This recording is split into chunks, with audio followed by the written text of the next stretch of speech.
você quer de comer pão?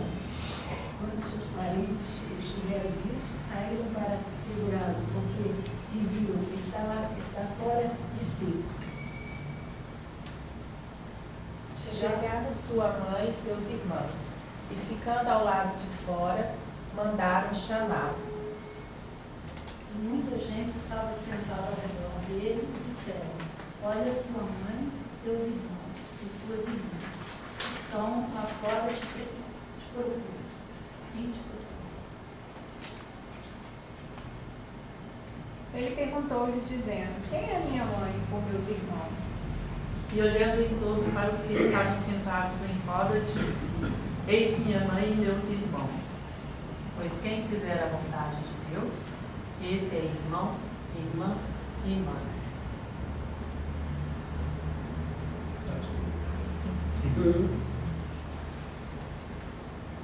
Enquanto ele ainda falava à multidão, a mãe e os irmãos dele estavam de fora procurando falar.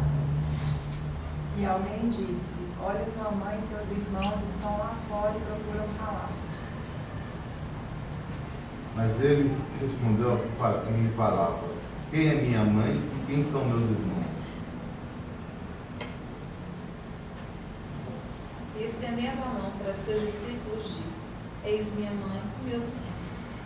Porque aquele que fizer a vontade de meu Pai, que está nos céus, esse é meu irmão, irmã e mãe. Muito bem. Então a gente tem aqui a sequência primeiro de Lucas. Lucas, a gente sabe, médico, viveu não contemporâneo fisicamente com Jesus, né? Depois Marcos, depois Mateus, e é o que a gente usa com mais frequência, os textos de Mateus, aqueles que a gente percebe com mais espiritualizados. Então eles estão também nessa sequência, tá?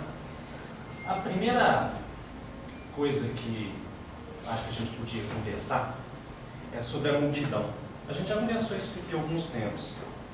Alguém ajuda a dizer o porquê da multidão? O que seria a multidão?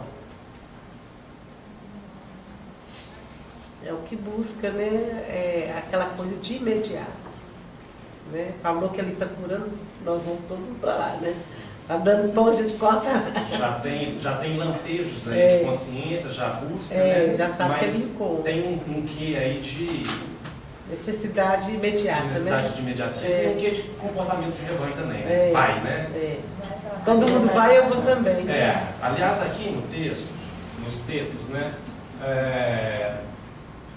Em Lucas ele fala da multidão. Em Marcos fala da multidão também. E Mateus também não, desculpe, não fez mal não, tá? É outra coisa que eu estou pensando. Mas é isso, né, Leandro? Tem muito ainda de que busca, já tem lampejo, já tem consciência e que desperta essa busca íntima, essa busca interior, né? Mas se comporta ainda como multidão. Já está misturado. Ainda está enrolado, né? Vai assim, naquele comportamento meio que de manada, não vai, os outros vão, né? Aquela coisa, né? E como é que eu faço para sair dessa multidão? Quando eu tomo consciência de mim mesmo. Quando eu tomo consciência de mim mesmo. Será que a gente podia dizer também que eu consigo já despertar ou destacar um pouquinho da multidão? Quando eu já... Eu saio pensamento de massa, né? Existe um pensamento de massa, é uma corrente. Quando na verdade, quando eu trago uma busca íntima e, na verdade, eu dou nessa busca íntima o máximo do meu esforço, né? O máximo do meu esforço pessoal, na verdade. Quando eu realmente, essa busca, ela mexe comigo e eu me empenho para que eu possa fazer ela mais forte, mais intensa. A Lena puxa a orelha da gente aqui com muita frequência, e aí a minha, outro dia foi puxada também, por conta de um texto que ela trouxe, distribuiu o texto para todo mundo. Aí ela perguntou, quem leu o texto? Aí eu levantei a mãozinha, né? Feliz, né? Yes, eu li o texto. O texto, mas quem dentre os que leram aqui tem dúvidas? Ah, eu tenho. O texto era para isso. Era para digerir isso, para trabalhar isso e trazer as dúvidas. Nessa hora eu me senti como um verdadeiro ser na multidão. Sabe? Eu não tinha ali disponível para mim uma pessoa interessada, querendo, disposta a tanto, e eu não. Eu simplesmente peguei o texto, dei uma olhadinha, cumpri tabela, sabe o que é? E nunca me mais nisso não.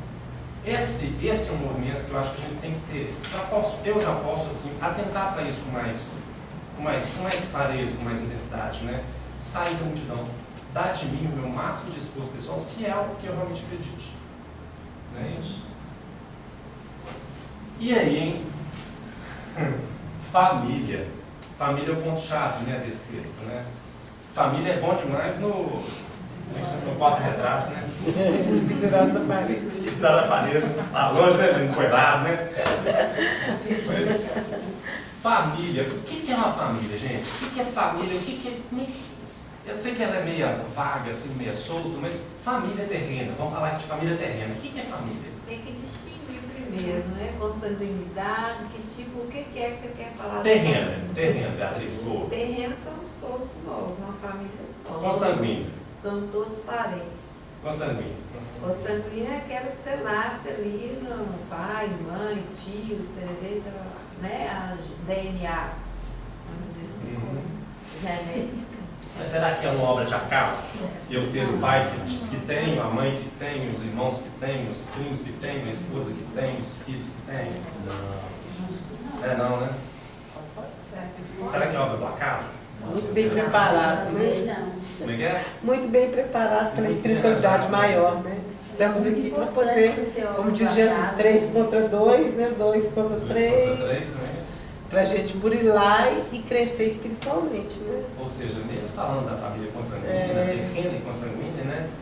Ela é um arranjo muito perfeito, né? Perfeito, tá aquele tudo certo, que né? provavelmente, talvez lá atrás eu tenha feito muito mal, aquele que por conta de um desafeto eu matei, hoje vem como um irmão, aquele que eu destratei, hoje vem como uma filha, né? Por aí vai, né? Ou como esposa, não é isso?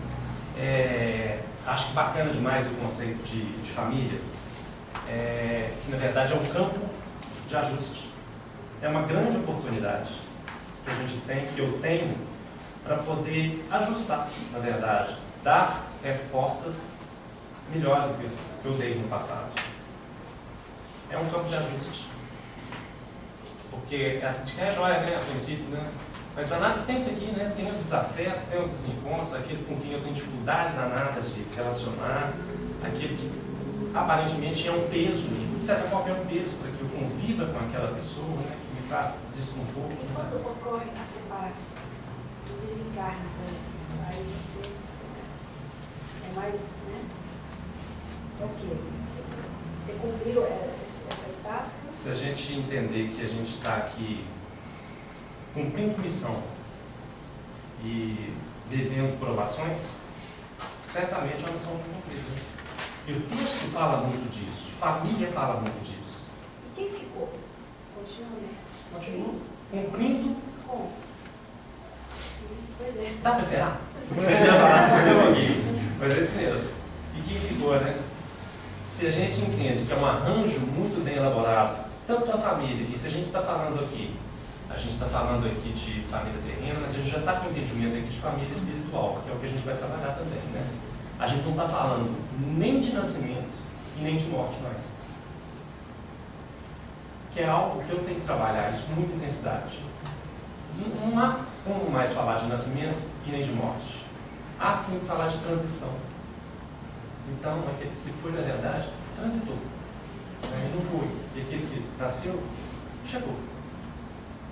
Então, é uma mudança de conceito, né? É uma mudança de entendimento, né? O Pastorinho, ele traz também uma outra percepção, um outro entendimento de família.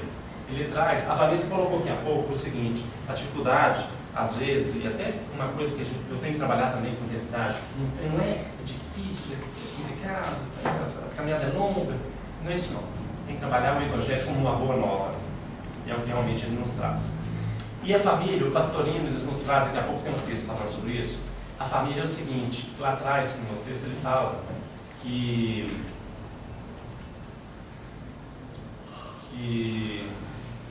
quando seus parentes, Marcos, quando seus parentes souberam disso, aquele que Jesus estava lá em frente, em meio à multidão ao redor dele, né? Uma confusão danada. Quando seus parentes souberam disso, saíram para segurá-lo, porque diziam, está fora de si. E aí chegaram sua mãe e seus irmãos, ficando lá de fora, mandaram chamá-lo. Mas olha que coisa interessante, né? A família, mãe, irmãos, irmão, souberam disso e falaram, está fora de si. Difícil, não é? Pelo menos para mim. O pastor me traz um outro entendimento, que é o seguinte, e vai mesmo colocou aqui há pouco, na hora que estou, às vezes, no momento de uma prece, ou num momento mais contemplativo, de quietude, né? O quão difícil, às vezes, é para o meu espírito estar nesse momento. E aí ele chama de parentes aqueles que estão mais próximos do espírito. São aí os veículos físicos, o veículo etérico, o veículo astral, o intelecto, que me chamam. Mexe com esse trem não. Está passando a Avenida Brasil, sabe? Que me rouba dessa busca minha, a busca espiritual. E aí ele fala que uma outra percepção de família são esses veículos aqui que constantemente me chamam para sair daquela busca, daquela entrega espiritual, ou às vezes de um trabalho, de um processo meditativo que me encontro. Eu, às vezes, tenho ajudado a nada, numa prece, para concentrar, para realmente me entregar. Às vezes não tenho muita facilidade, estou meio com canto danado, mas às vezes eu estou num silêncio danado, à noite, que dificuldade que eu tenho para me entregar com a prece. E como que eu sou chamado por esses veículos aqui, sabe? Eu achei bacana essa percepção, esse entendimento que ele traz para a gente. Ele nos diz, André, a lição de Jesus, que é a individualidade, aquele que é um com o Pai, quanto ao modo de serem tratados os parentes consanguíneos, vale hoje e sempre. Não é o fato, repitamos, de haver um laço de parentesco que pode desviar o custo evolutivo de um espírito. O parentesco espiritual de fraternidade real com todas as criaturas, porque somos filhos do mesmo Pai Celestial. A oração que o Marco Túlio trouxe para nós daqui a pouco não fala Pai meu que está nos céus, fala Pai nosso que está nos céus. É muito mais forte. Jesus ensina, mexe comigo. Categoricamente, a ninguém na terra chameis vosso Pai, porque só um é vosso Pai, aquele que está nos céus. Isso ele disse em Mateus. Ou seja, no ímã do coração, a centelha divina no Cristo interno. Os parentes, inclusive pai, mãe, irmãos e irmãs, são acidentes temporários que se desfazem ao terminar essa encarnação, renovando-se a cada novo nascimento, salvo exceções em que se verifica uma repetição que por vezes dura 2 ou 3 vezes. Está vendo, Eliane? Entende? Olha só, a lenda. Entendeu? Será que foi consideração, né? Cunhado é parente, meu irmão? Cunhado é parente? Mais ou menos. Mais ou menos. É agregado, né? Agregado, né? Cunhado é uma coisa forte. É porque a lenda, gente, para quem não conhece, a lenda é irmã das duas militares. Mas, os sintonicamente afins.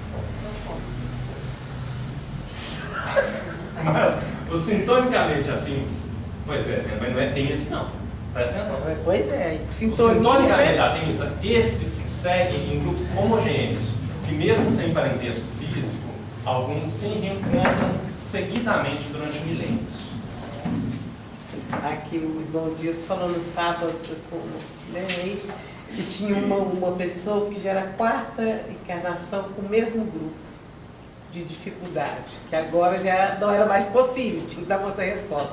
Então, quem estava na reunião já está trabalhando muito a repetição de tudo, do pensamento, do sentimento, que tudo isso aglomera e nós, se eu não fizer uma mudança imediata, certamente na próxima está tudo de novo. Fazer tudo de novo. Pau de enchente. O mesmo jeito para parar de. Como é que é? De chegar no fundo do poço é parar de cavar, né? Isso, jeito, como né? diz o Rodão, fazer buraco para baixo. Já para baixo do lugar. É. Outra lição que depreendemos do texto é aquela construção, aquele elemento que ele trouxe atrás. É que os parentes representam os veículos do espírito.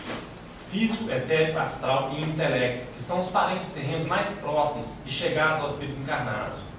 A cena evangélica, nesse passo, mostra-nos como a individualidade deve tratar seus veículos.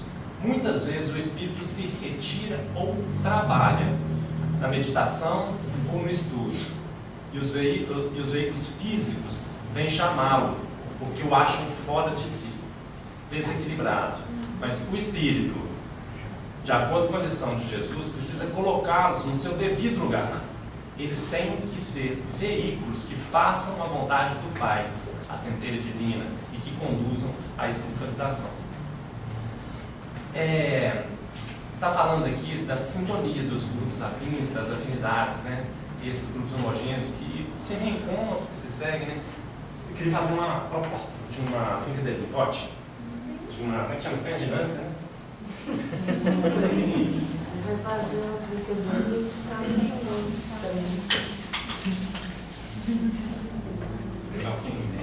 firme, segura a pontinha e manda para alguém.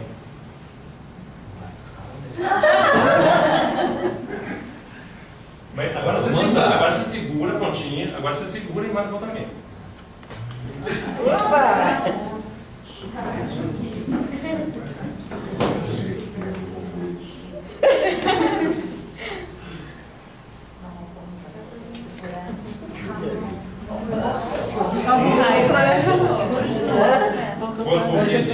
Doutora, mesmo direito. Eu nunca espero. Não dá bem. Segura a pontinha.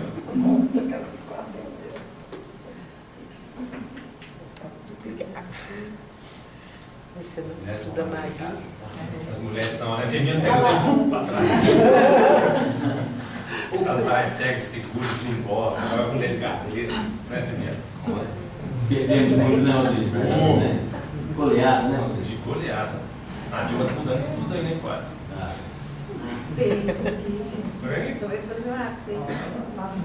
Pois é.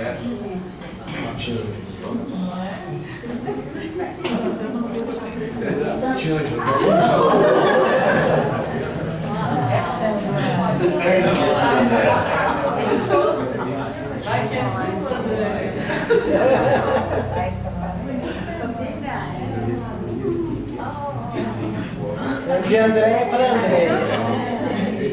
De André para André.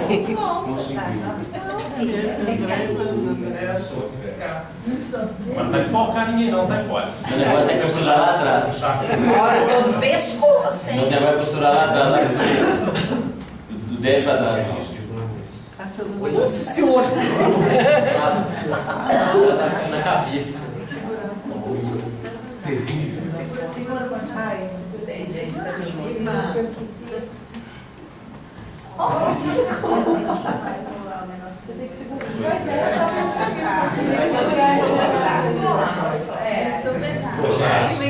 Ou seja, isso é um grupo homogêneo sintônico.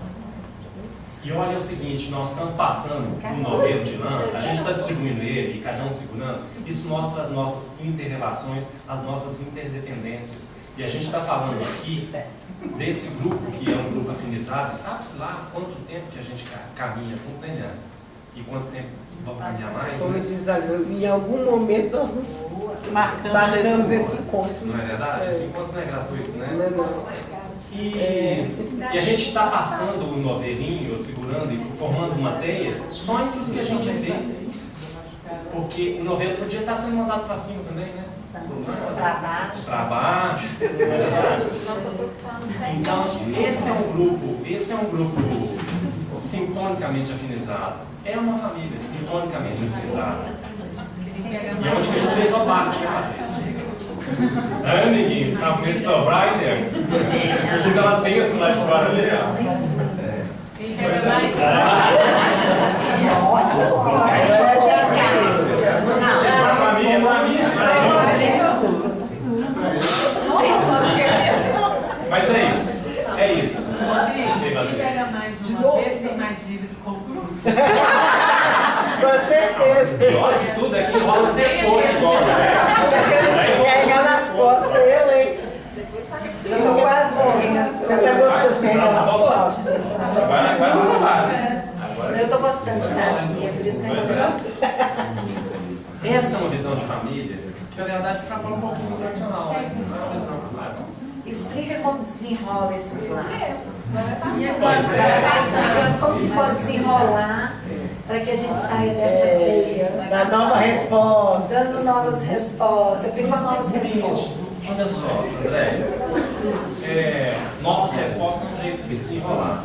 E novas respostas são um jeito de enrolar ainda mais. Novas respostas positivas, aquelas que vêm realmente já de uma sintonia com o alto, elas nos ajudam a nos fortalecer nessa família daqui. O negócio, na verdade, como é que você falou há pouco, o negócio da luz? É que não existe escuridão, existe Existe a ausência de luz, não é? né? Então a gente sai da distorção e vai ter realmente uma família saudável. Pois é. Uma família Olha só, fraterna. então as novas respostas, as novas respostas, elas não têm que preocupar com as novas respostas, na verdade, elas vão trazer luz para a escuridão, para mim, escuridão. Na verdade, vão fortalecer os laços de uma maneira diferente. Não é isso? Já passando? Ah, não. Se quiserem, voltando àqueles veículos, tá, gente?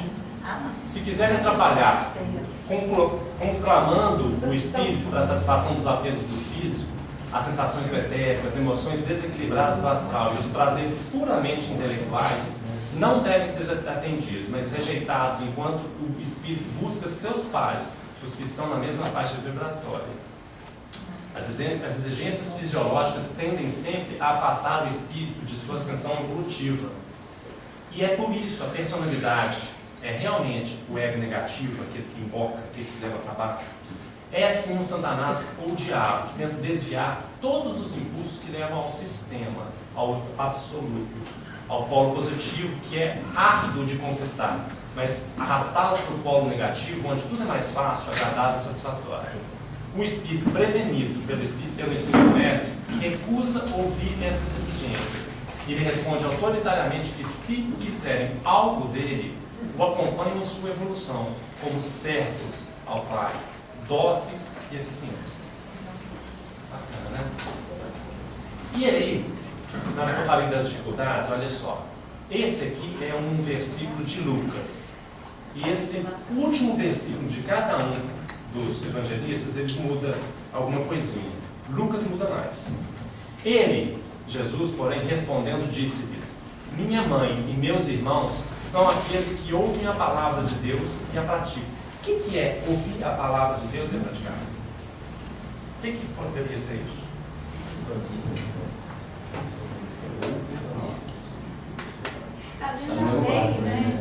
Viver a palavra. Vivem a lei, né? Respeitam as leis e estão com elas. As leis de Deus. Eu sempre tenho dúvidas, ouvir a palavra de quem, onde, como, quando. Pois é. Isso é difícil também. Eu não ouço a palavra. Quem que fala a palavra? Como? Eu acho que esse ouvir não é físico, não é esse ouvido físico. Eu tenho trabalhado muito a questão do que bate no meu coração. Existe uma verdade que ela está dentro do meu coração e ela é que me faz o caminho. Então você pode dizer uma coisa para mim, não vai bater no meu coração. Não tem como seguir o que os outros tocam. Eu acho que o ouvir é um tocar. É um toque. Aliás, esse ouvir é difícil mesmo, eu acho que é difícil, porque a gente está falando de um ouvir espiritual do espírito, né? Definir espírito para a gente não é possível. Eu acho também, eu concordo com o André, porque o ouvir aí foge, inclusive, ouvir o Evangelho.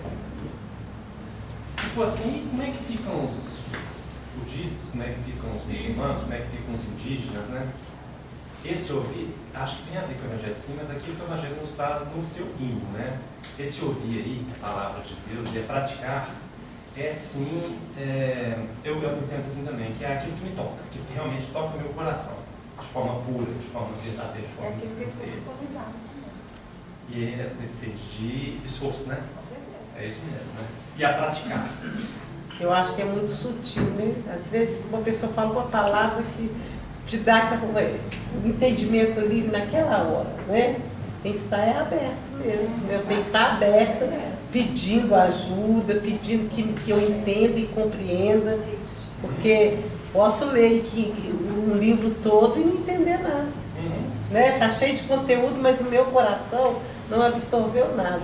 Aí de repente você fala assim, Eliane, me conta um caso, né? De uma coisa, você fala assim, nossa, como aconteceu mesmo no sábado, né? Ouvindo o irmão Dias falando, quanta coisa, mas desse um monte de fichas que eu falei assim, meu Deus, eu nunca tinha pensado nisso, em eu me observar. Em que eu estou ligado, que eu estou repetindo, né? Então acho que é sutil mesmo. Esse ouvir a palavra de Deus pode ser muito um movimento intelectual. Não tem fórmula também não. Não tem fórmula também não. Tem não. Porque se a gente pensar em ouvir a palavra de Deus, e a gente conversou outro dia sobre isso, a maior e melhor das religiões, qual que é? Se é a vida, eis aí a grande oportunidade de ouvir a palavra de Deus. Eu tenho uma dúvida. Na tela anterior a essa daí, se quiserem atrapalhar com o caminho do espírito para a satisfação dos apelos do físico das situações do etérico, das emoções equilibradas, assim, o que eu entendi me deixou com dúvida. A gente tem que, de certa forma, se afastar de quem atrapalha o caminho espiritual, ou isso pode ser entendido como dificuldades que vão fazer a gente crescer? Como que a gente consegue diferenciar quem está, digamos assim, resumindo, quem está atrapalhando ou quem está ajudando a gente? Pois é, esse atrapalhando, ele é realmente esse atrapalhando aí, ele não é exterior. Ele não é externo. É íntimo. Por isso que é legal essa interpretação, que eu acho bacana, essa interpretação do pastorinho, na hora que ele coloca aquela questão das emoções desequilibradas do astral, as minhas, sabe? Os meus chamados do meu veículo físico, os meus chamados, por vezes que eu estou querendo sintonizar em alguma coisa nessa busca, nessa tentativa de elevação, e na verdade me vem à cabeça quem matou o Max da novela das 8, sabe? É lógico que não é um mas é aquilo que me foge dessa tentativa de unir. Ela é íntima, sabe? Como é que você chama? Amanda. Ela é íntima. Porque se a gente pensar naquilo que está me atrapalhando, que seja um veículo externo, eu não tenho a menor condição, nem isso, de saber quem está me atrapalhando. Porque esse conceito de atrapalhar ou de ajudar, de certo, de errado, a gente fala daqui a pouco, ele é estritamente humano, sabe? Porque na hora que a gente fala de irmão, de família, essa coisa toda, por muitas e muitas vezes, aquele que naquele momento, para mim foi um algoz, sabe? Foi uma dificuldade de eu relacionar com aquela pessoa, aquele ali foi meu grande instrutor. Onde que tem uma dificuldade, provavelmente, não, certamente ali eu tenho um grande tesouro. Então, na hora que o pastorinho faz esse entendimento aqui, era aquele diagramazinho, esse aqui, ó, que é outra percepção de família, e aqueles que estão mais próximos da busca espiritual, da busca de uma conexão, de uma entrega para algo superior. Esses veículos aqui é que, por vezes, e alegoricamente, ele é traduzido, se não me engano, por Marcos, eles que envolvem a minha dificuldade, a minha facilidade de conexão, a minha possibilidade de conexão. Entende assim? Sabe? É uma escolha também que eu faço, né? Às vezes eu mesmo me boicoto. Eu falo, hoje vou supor, eu vou tirar 1 hora para ler um livro edificante. Aí eu falo, nossa, mas eu tenho que ligar para o Rodrigo, meu Deus, pronto, acabou minha hora que eu tinha. Se o telefone estiver do lado, para dar uma fofoquinha, falando você não tem nada. Então, às vezes eu ponho o telefone. É porque naquela hora eu me boicoto, eu ponho a intenção sem a vontade de fazer, né? E a TV também, gente. Que tem que... E o Faustão? E o Faustão? Mas é a minha escolha naquela hora. Não é para deixar de ver TV, nem de ver eu tive um amigo... Mas tem muita dificuldade nesse sentido. Nós tínhamos um companheiro também, né, lá no Vitor, que ele da turma toda, ele era o mais jovem, ele devia ter uns 18, 19 anos, sabe? Mas estudava junto com todo mundo e tal. Aí um dia o Espírito falou com ele assim, Sandro, ó, tá jóia, continua fazendo seu culto dentro do banheiro, viu? Que não sei o quê. O que é que ele fazia? Os familiares todos eram evangélicos. E ele não quis. Então ele optou pelo espiritismo e todo mundo ficou aterrorizado. Aí ele dormia com um irmão que não admitia nem que ele entrasse com o evangelho segundo o espiritismo. Ele escondia debaixo do colchão, quando o irmão deitava, ele enfiava debaixo da camisa e ia para o banheiro, lá ele fazia o culto. Quer dizer, ele mostrou a vontade dele, né? Podia falar, meu irmão, minha mãe. Nessa linha também, Amanda, a Vanessa, no texto que ela trouxe há pouco também do Emmanuel, ela fala assim, deixar de me envolver em polêmicas inúteis, deixar de me envolver em situações que não me agreguem mais valor. E para tanto é muita vigilância, muita atenção, né? Jejum e oração. Né? Muito jejum e oração. Sabe? Em último, sabe? Encontrar o bem em tudo, né? Encontrar o bem no outro. Se a gente começa a adotar essa linha, adotar o bem no outro, a gente fala, já, mas não dá nada, passa na frente, sabe? Se a gente adotar essa linha, qual que é a minha verdadeira família? Na verdade, dentre... vou caminhar aqui com a questão de... Acho que tem que ter um raciocínio aqui.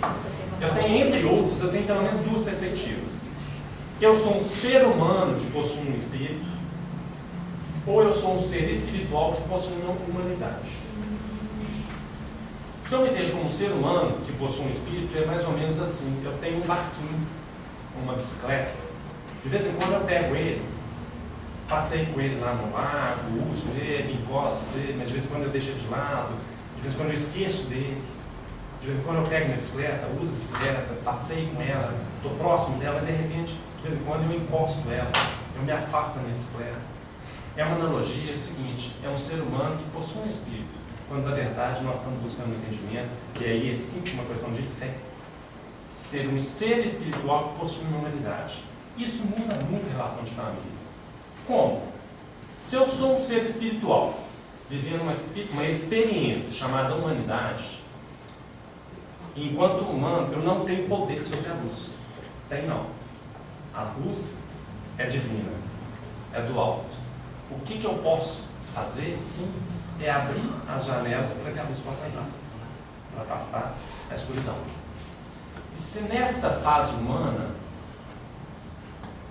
que estou me vendo aqui como ser espiritual que vivencio a humanidade com o propósito de evoluir, de melhorar, para realmente vivenciar a verdadeira religião. Nessa fase humana, qual é o instrumento que eu tenho para abrir a janela? A entrega. A entrega para tudo que me acontece, todas as situações que a vida me apresenta. Para todas. E se a gente está falando de família, deixa eu mudar aqui. Se a gente está falando de família e de laços, eu tenho muito mais facilidade para me relacionar com você, esse aqui que é um balão de ensaio, onde que a gente conversa esse tipo de assuntos, com aqueles irmãos, que eu tenho irmãos que eu tenho mais afinidade, outros que eu tenho menos. Eu tenho, até com aquele que é um miserável, está lá na vida do contorno, pedindo esmola, que eu não tenho relação direta com ele, não faço nada por ele, na verdade, muito pouco, praticamente nada ou nada. Até aquele, por uma questão de dó ou de compaixão, eu tenho uma certa facilidade de entender, de enxergar como minha família, como um irmão. Mas é aquele que mata, aquele que rouba, aquele que estupra. Aquele é danado, né? Para mim, pelo menos, é danado. De entender como irmão. Muito difícil para mim. Falar é fácil pra caramba, mas vivenciar é muito difícil para mim. E aí, como é que fica? Se tudo no universo é regido por uma inteligência suprema e que também é a causa primária de tudo isso, se os cabelinhos da cabeça da gente são contados, se uma folhinha que cai no chão, e essa força suprema, essa inteligência suprema, ela planeja e executa tudo o que acontece,